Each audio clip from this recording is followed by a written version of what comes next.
Hello friends, कैसे हैं आप लोग। सबको मेरा नमस्कार। सतगुरु कबीर साहब जी के विचार।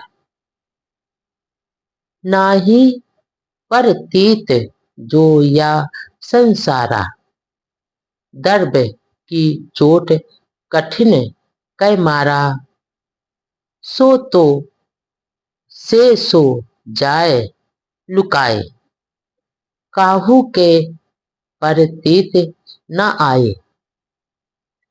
चले लोग सब मूल गमाए, यम की बाड़ी काटी नहीं जाए। आजू काज को काल अकाजा, चले लाद दिंग तर राजा। सहज बेचारे मूल गमाए, लाभ ते हानि हुए रे भाई। ओछी मति चंद्रमा गौ अथई, त्रिकुटी संगम स्वामी बसई। तबहि विष्णु कहा समुझाए, मैथुन अष्ट तुम जीतहु आ जाई। तब सन कादिक तत्व विचारा, जैसे रंक परा धन पारा। भो मरयात बहुत सुख लागा, यही लेखे सब संशय भागा।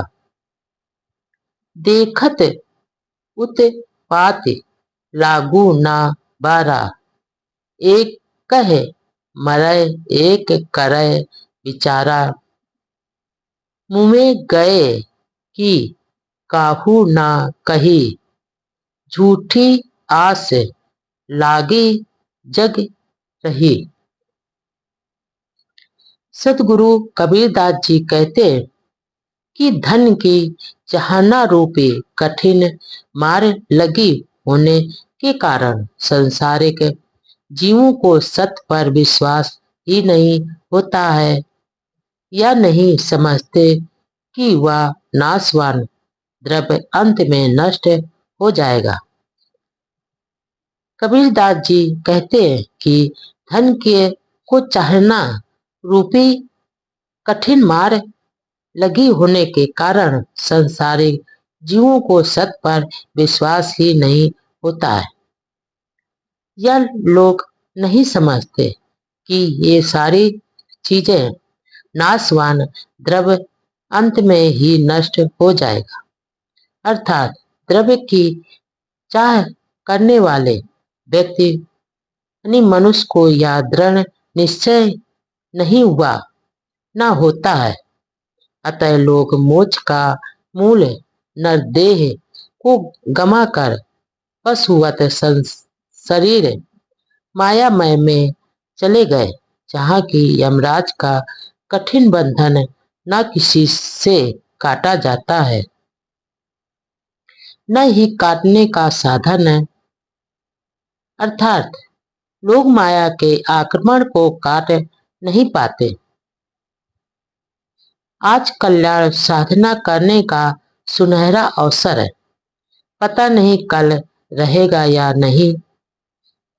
सतगुरु कबीरदास जी कहते हैं, आज सुनहरा मौका है कष्ट काटने का, पता नहीं कल यह मौका सुनहरा मौका मिले या ना मिले। यहाँ पर तात्पर्य यह है कि मनुष्य योनि में कार्य सिद्धि के लिए विवेक वैराग आदि सर्व साधन रहते हुए अगर कुछ नहीं कर सके। सदगुरु कबीरदास जी कहते हैं कि अगर मनुष्य योनि में अपना कार्य सिद्ध नहीं कर सके, विवेक वैराग सब साधन रहते हुए अगर कुछ नहीं कर सके, तो काल स्वरूप ज्ञानहीन पशुवत शरीर जैसे पशु के समान शरीर कुछ नहीं कर सकेंगे। संसार के बड़े बड़े राजा महाराजा अपना माना हुआ सब यहीं छोड़कर चले गए, केवल अपने कर्मों की ही गठरी बांधकर संसार से चले गए। माया की भूल भुलैया में पढ़कर सहज ही अपना मनुष्य विवेक खो बैठते हैं, अर्थात मुक्ति की मूल पूंजी नर देह को गंवा बैठते हैं। इसलिए हे भाई, इस व्यापार के लोभ में बड़ी भारी हानि होती है और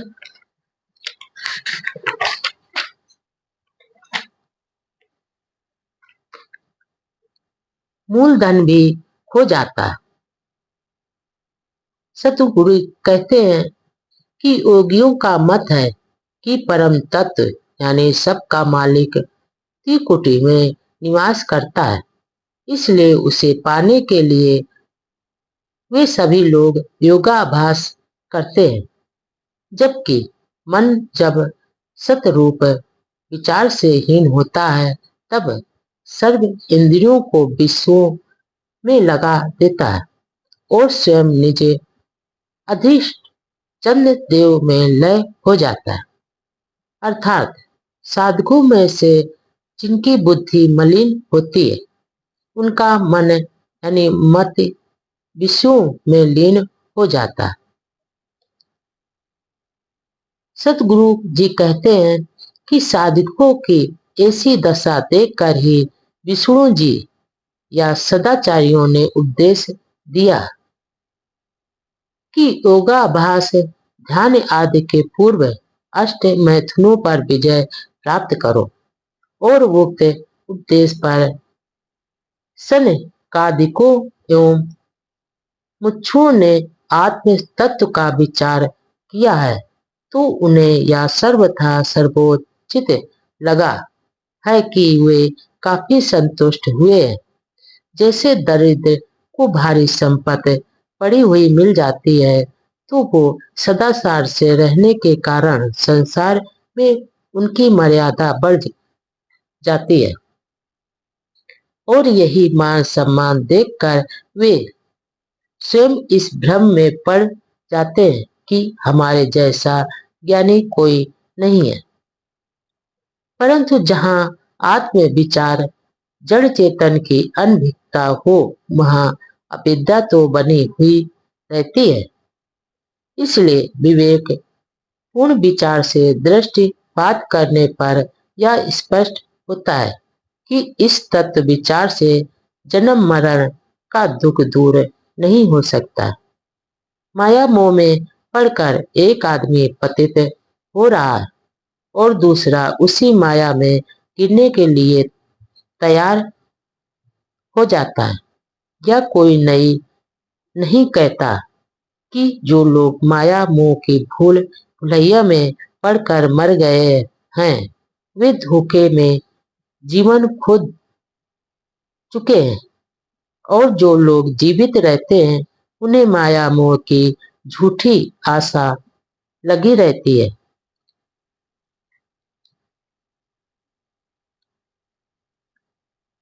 जरत जरत ते बाचहु काहू न कीन्ह गुहार विष विषय के खायु रत दिवस मिल झार।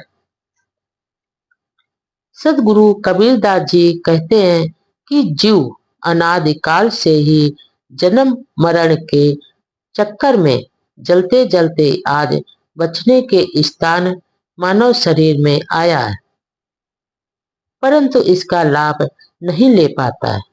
अर्थात सतगुरु की शरण में आकर अपनी रक्षा के लिए निवेदन भी नहीं करता, अपितु